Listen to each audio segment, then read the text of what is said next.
From the Newstalk ZB newsroom, this is Newsfix. In this update, it's Hamas's turn to respond to the next issue of a US peace deal as President Trump indicates Israel's agreed to a troop withdrawal plan. Hamas has accepted the proposal in part, agreeing to release the hostages but are yet to mention disarmament. US President Donald Trump's social media post state Israel said yes to the initial withdrawal line, which the BBC estimates would leave 55% of Gaza still occupied. The Eurasia Group's Firas Maksad told the BBC there's 1,000 tripwires in this proposal. That certainly is asking Hamas of a lot to give up all their leverage, give up all the hostages, while the IDF continues to hold so much of the Gaza Strip.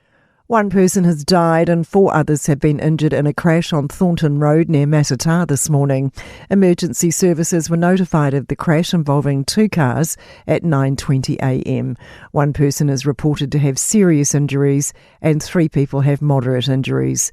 Thornton Road is closed at the intersections with Gregg Road and West Bank Road. The road is expected to remain closed for the next 3 to 4 hours.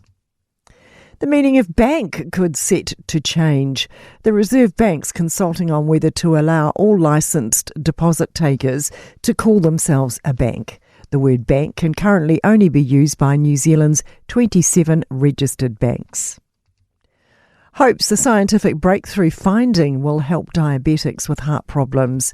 A joint study between Auckland and Melbourne universities has discovered a cellular process that damages diabetic people's hearts and a way to reverse it. They used genetic therapy in mice and miniature human hearts made from stem cells to reach the findings.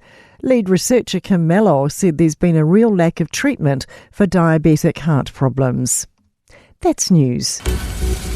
In sport, New Zealand squash player Paul Cole has rebounded from one of his worst ever defeats to claim his first top-tier tournament title in almost 2 years.